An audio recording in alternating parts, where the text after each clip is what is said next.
guys, welcome to my channel. My name is ReadingBear and I hope you are ready for some more stories. And today, we'll take a look at some new entitled people content. If you enjoyed my content, please don't forget to subscribe to my channel and post some bear emojis in the comment. And now, let's dive right into the stories. The first story is titled, Neighbor's Guests Parked on My Property. I chained their cars together and towed them off my land. TLDR. Neighbor throws loud parties all night and has guests park on my property. I tell him to stop, and he refuses, so I get a sign saying it is private property and they will get towed. When they don't listen, I chain 3 cars together and tow them to my cousin's tow yard. They have to pay a big fine to get them back, and the word spread around. His guests now know that if they park on this farmer's property, their car won't be there when they try to go home. Hello everybody, I want to tell you about my neighbor who thinks it's okay to tell his guests to park on my property. I live on a little big of a larger area of land that is basically a small farm. The other people that live near me just live in normal homes, so even though I am a farmer, none of my neighbors are. It usually works out without problems, except for one neighbor specifically that I have a constant problem with. My problem with him is actually quite simple: he is a total asshole. Most people around here show respect for their neighbors, but this guy seems to think he is the only person in the world that matters. He disrespects me and all the other neighbors he sees every chance he gets, which on its own is bad enough. The parties that he throws, though, are what gets really out of hand. He had at least one party a week and blasts loud music while him and his friends get drunk. He doesn't try to contain the party inside his home either, so in the middle of the night they are out in the street screaming and waking everyone else on the block up with their shouting. Any farmer knows that we have to be awake at the crack of dawn to start working. Not to mention other neighbors that have jobs and can't live with being kept up half the night with neighbor and his parties. But you can see from the title that this story really isn't about the parties that he throws, since honestly nobody has ever done anything about them. No, instead I need to tell you about where the people who are coming to his party decide to park. Right on my grass, where I don't want them to be. I have tried catching them parking to tell them that they couldn't do it, to even putting up signs telling them it was private property. After being ignored in all those ways for a while, I finally went and tried to talk to neighbor about where his guests were parking. I didn't mention the noise from the parties because several people already tried, so I was going to focus on my big issue with the parking. Me. Some of your guests from last night parked on my grass again. Neighbor. So? Me. So? Are you seriously acting like this is an okay thing to do? It's my property and I'm asking you to tell them not to park there. It ruins my grass, and I don't want them there. Neighbor. I told them to park there. You have all that space, and they are going to be gone before you wake up in the morning. I don't see the big deal. Me. The big deal is that it's my property and I'm telling you that they aren't allowed to park there. A couple things I want to quickly address to get out of the way. The first being, yes, the cars are usually gone or mostly gone by the time I start my day, which means they are probably getting in their cars and driving off my property drunk. The fact a fence hasn't been broken is short of a miracle at this point. The second more obvious thing is that most people would be asking me right now why nobody has called the police or had these cars towed. That's a common thing I see in a lot of these stories, so I have to explain why that wasn't possible. I live in a small area of a small country, and to keep things short, the police are useless. I don't mean that they wouldn't help, I basically mean that they wouldn't come at all, and the ones that do would usually be getting paid off by whichever side could give them money. Basically, if I called the police and they actually came, neighbor would just slip them some money and they would leave. As for towing the cars, well, there aren't any tow trucks where I live. There is a couple of tow yards where towed cars can get dropped off, but they don't actually have trucks or drivers to do it. The only few tow trucks belong to the police, so I had to figure out another way I was going to deal with these people. I was in luck though, because what neighbor didn't know was that the guy who ran the local tow yard was actually my cousin. I went over and talked to him, and he mentioned that some farmers, since they have the equipment, can bring the cars to the tow yard themselves, and once it's there, they have to pay a fine to get it out. This gave me a wonderful idea, but first I wanted to give the guests one final chance. Don't ask me why. I just have a big heart and like giving people the benefit of the doubt right up until the last minute. My next step was that I got a big sign to place on my property, and on it I had written that there was no parking, or the car would be towed away. I placed it right where the guests tended to park and then I waited for neighbor to throw his next party. Of course, it didn't take long and because of the noisy music basically telling me right away I didn't even need to keep my eyes out. After a couple hours I went out and saw 3 cars parked not only on my property, but right in front of the sign. I went to get some chains and hook all 3 cars up together before getting the truck I use for farming. I'm sorry I don't know the exact word in English, and using it to tow all 3 cars down the block where my cousin was expecting me. All 3 got put into the tow yard and now the only thing that was left to do was wait for them to find out their cars were gone and freak out. Of course, that moment came when they were bashing on my front door with neighbor all drunk and screaming about the missing cars. I told them that the sign said they would get towed and told them where their cars were taken to. Then I promptly slammed the door right in their faces.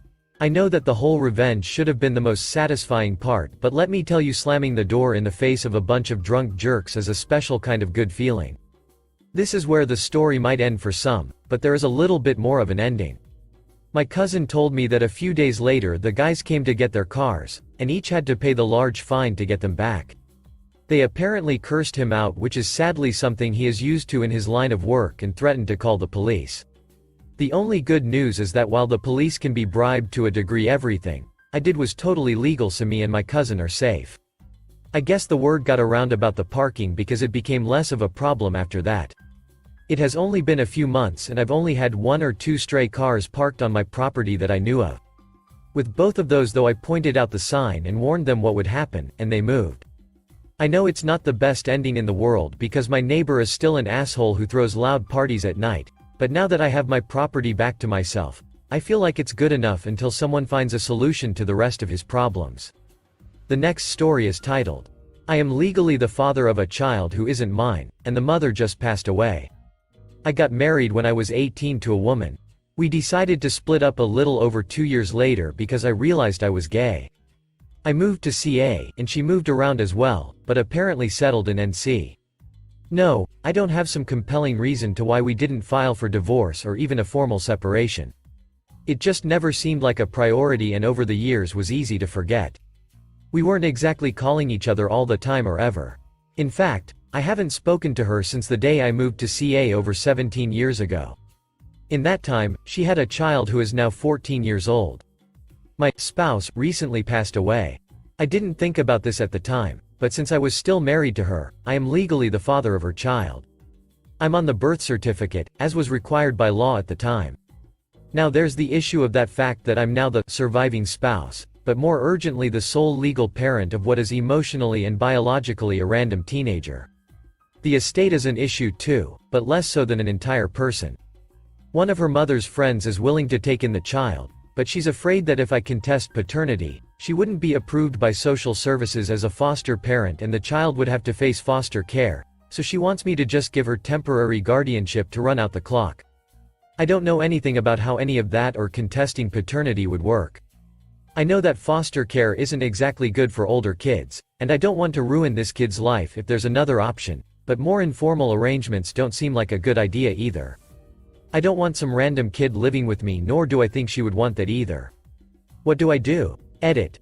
Of course, her child is the proper sole heir/inheritor of her mother's estate, and I will fix that as well when it is possible. Edit 2. We do not know the bio father and he is not involved. Update. It's been an eventful few months, but things have settled down now for the most part. Things have happened. It's nothing super exciting or dramatic, but here's the news. I've met the mother's friend and the daughter. We talked it over, in exhausting detail, and went over absolutely everything, we and our lawyers. She also engaged with one as well.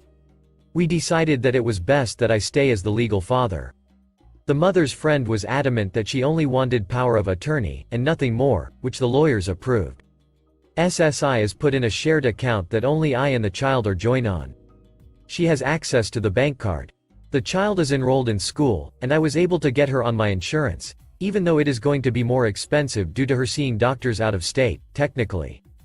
The house has been sold and that money has been added to her 529, which we hope will cover her for college.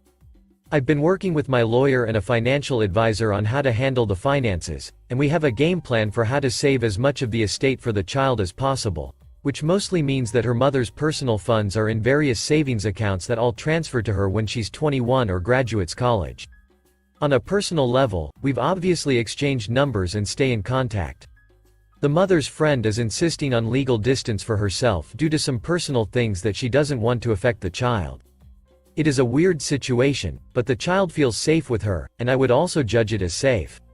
We're not planning on her coming to live with me or any kind of instant father thing, but she is coming to visit for Christmas and may visit for some of the summer if that goes well. TLDR, we have a working, so far, agreement, and everyone is as stable and happy as they can be under the circumstances. Sorry if that's boring. The last story is titled, Make My Coworkers Cry, I Will Help Karma Turn Your Life Upside Down. Backstory. I worked at this hotel for over 2 years and was one of 2 people left that went through the training when our hotel changed hotel franchises. During this training we were told about certain rules the company had. Cast. Manager, front desk manager, he only was here for 4 to 6 months at this point. Me. I am a nice guy unless you are a bully or entitled person. A few others I will mention as we go through. Story.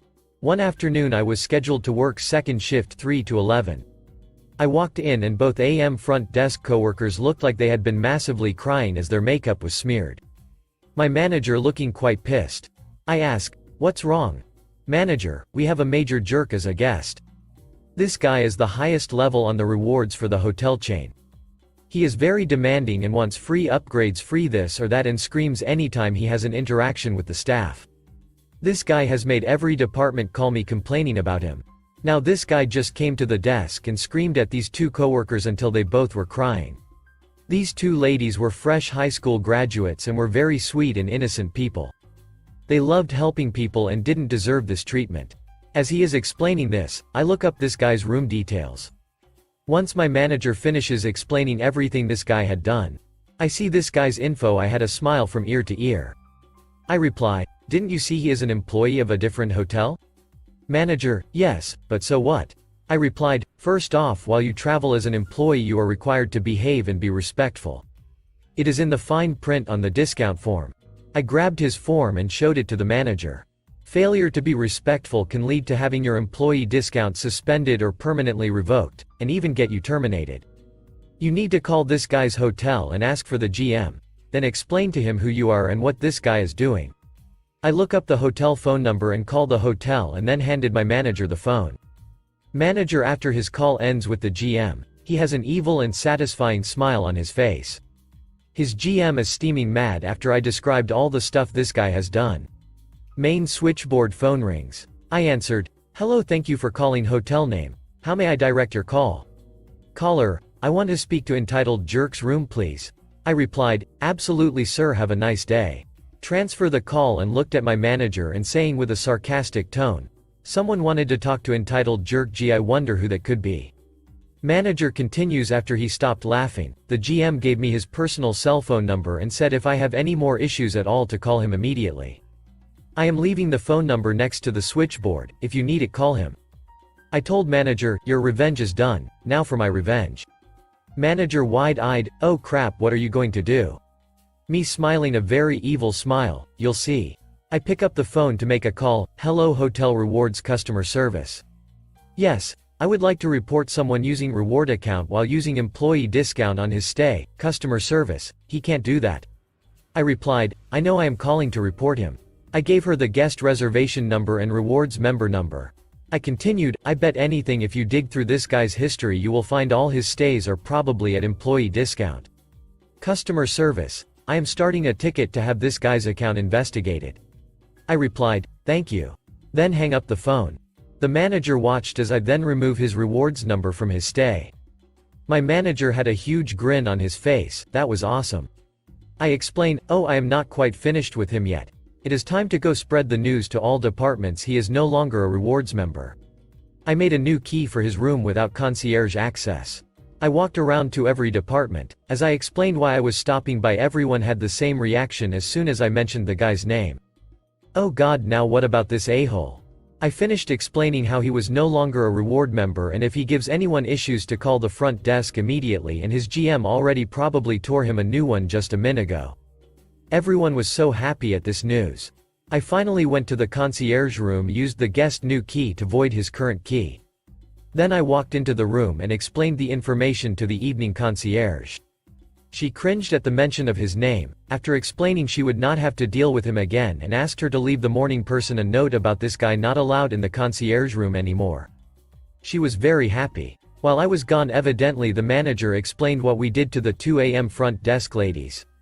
The minute I got back to the desk, both my front desk coworkers all came up to me and gave me a huge hug and thanked me so many times. Manager to me after the other coworkers went home, "Do me a huge favor please." I replied, "Sure, what's up?" Manager, "If I ever piss you off, please come tell me so I can fix the issue." Later that night, entitled jerk comes to the desk, hat in hand, politely saying his key doesn't work. I replied, "Oh, so sorry about that, let me make you a new key." In the best fake smile I can muster. Aftermath. Next day I check his rewards account and it is now suspended. Check back next week, sorry, account number not found. Thank you for listening.